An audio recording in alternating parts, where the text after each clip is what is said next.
Hey guys, welcome out to the range. Every once in a while I get the subject of 2-point slings back out again because I'm known for single-point slings, but you guys see me primarily now running with 2-point slings because the weapons that I'm running are weapons that are meant to be worn for extended periods of time. I've repeatedly said this even way back in the day when all I had was single-point slings. Single-point slings are for fighting, 2-point slings are for carrying. I chose to merge the facets of single-point sling into my 2-point slings, mainly the shock cord that's sewn into the sling, and also the lack of a need for constantly creating slack or taking up slack. And basically, when you use the weapon, you can't really tell on camera, but right here, the sling has now gone tight. Here, the sling has now pushed out and given me the room that I need. As soon as I'm done using it, I lower the weapon back down again, pull out my sidearm, and you'll notice the rifle stays right where I put it. Whether it be here, whether it be here, or whether it be here. The rifle stays where I put it.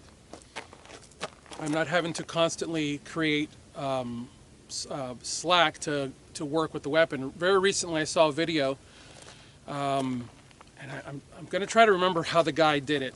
It was basically, he called this admin mode, or admin storage or something. No, yeah, admin was this.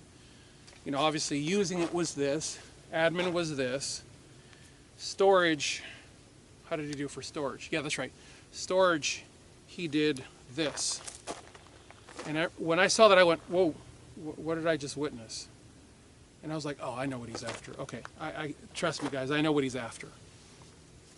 So basically, and then he brought it back around and got back in it. What he's after is he's trying to avoid doing this. What I've just done is I've moved my muzzle, I've rotated my muzzle around. I get it, guys, I get it. In the training environment, there's a term for it. Bear with me guys, it's cold out here. The term isn't legacy. In the basically the training environment that follows generations-long doctrine. The instructors are back here, the students are here, the muzzles never break the 180 mark, and they sure as heck don't sweep to the rear. When I teach, they do. Because I teach you guys for the reality of the real world.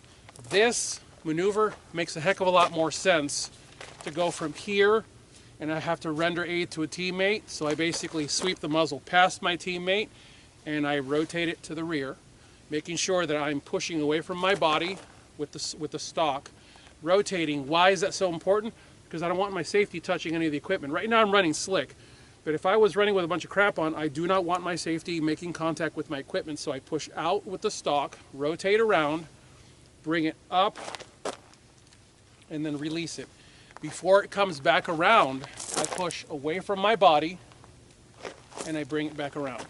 So in case the safety did get swept off, I don't end up yanking my gun against a piece of equipment. Now the nice thing is, the motion to bring it back this way is contrary to what you would have to do to pull your trigger by accident, because I am bringing it like this. Now if I were going to yank the thing over the shoulder, then yeah, that'd be a problem, but I'm not doing that. I'm swinging it around, using it, storing it, doing what I got to do, bringing the gun back, and then placing it to the shoulder, and then gaining control of the gun. Now, before I go any further into this video, let me clarify the point that I know someone in the comment section already went full retard, and I really should have done this earlier. Yes, there is an optic on this handgun. No, this is not my EDC handgun. This is my EDC handgun. It has no optic on it. This is my tactical handgun, meaning everything has now gone into the trash can, and now this has come out.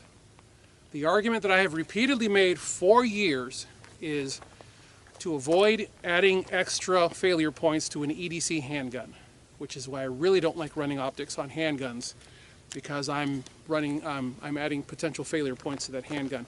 To a tactical handgun where it's already on and you have extra armament with you, then yeah, make your life easier with an optic on your handgun, because in that environment, if you are now down to a handgun, you are in a serious trouble, in a serious fight. So you want as much capability as you can get with an optic on your handgun so that you are as effective as you can be. And by the way, guys, I love shooting this gun. I'm going to let you have a look at this. If you're seeing this video, this slide is out in the wild. This is now the new slide from Aim Surplus. Check out that profile. They actually contoured it on top. The whole thing is DLC coded. In fact, when the owner of Aim Surplus, who's a friend of mine, handed this to me last Wednesday, I was up at Aim Surplus picking some stuff up, and we were in his office, and he had one of these on the shelf. He goes, "Here, take this home and try it." And as soon as I put my hands on it and I ran my thumb across it, and I went, "Dude, that feels like DLC." And he goes, "It is DLC, diamond-like coating." Haha. Yeah, I know it's a silly acronym for a silly name, but what they're after is it's a very hard coating. It's a really hard coating. It's very dense, but when you feel it, you absolutely know you're touching DLC. Instantaneously, you know you're touching DLC. It is such a nice.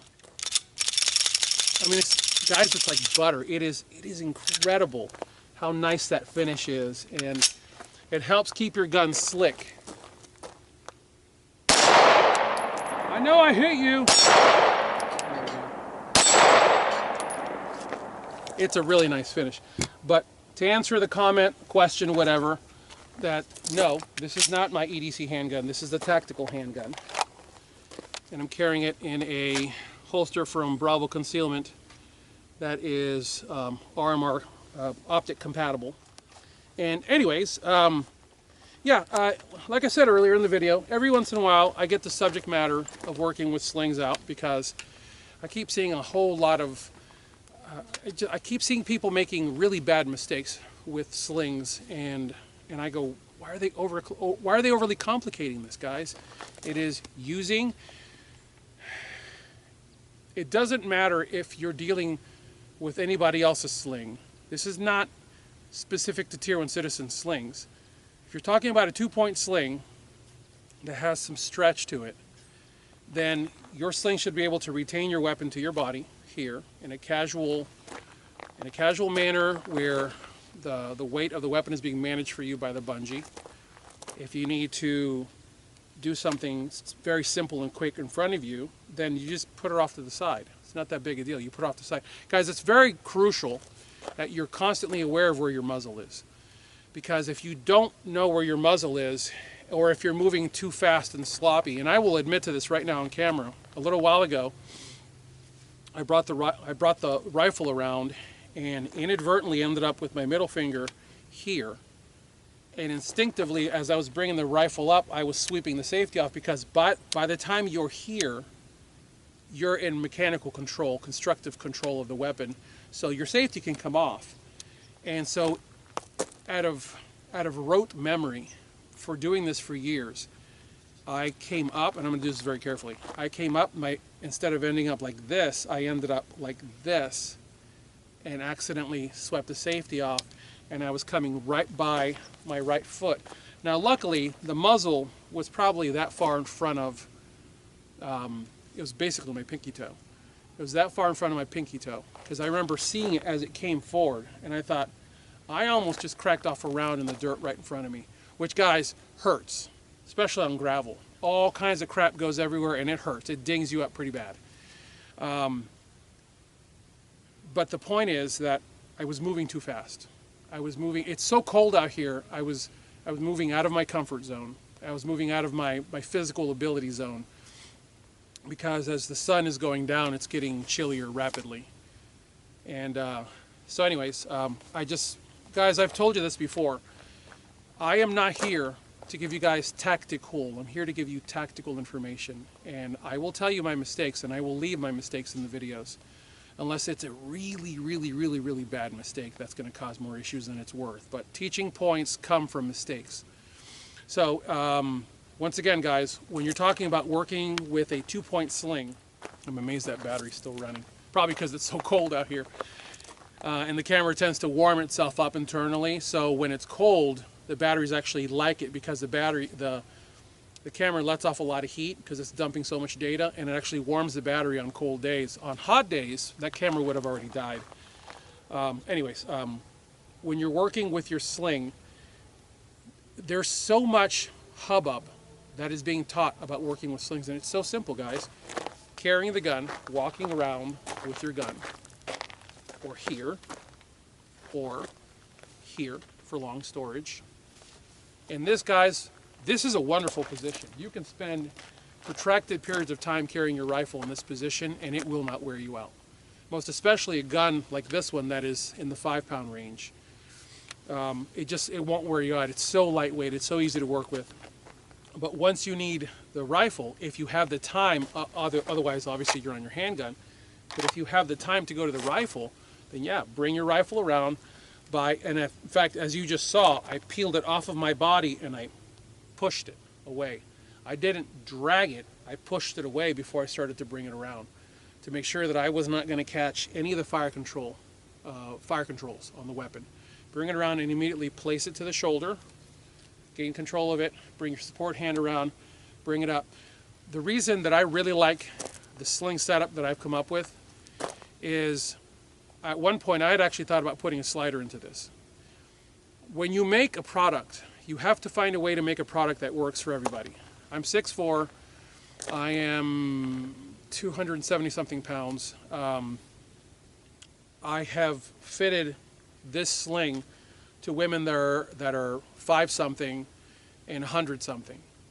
And I say on the description of the sling that this will fit, what is it, a 3X dude or down to a 90 something pound woman. I forget how I wrote it.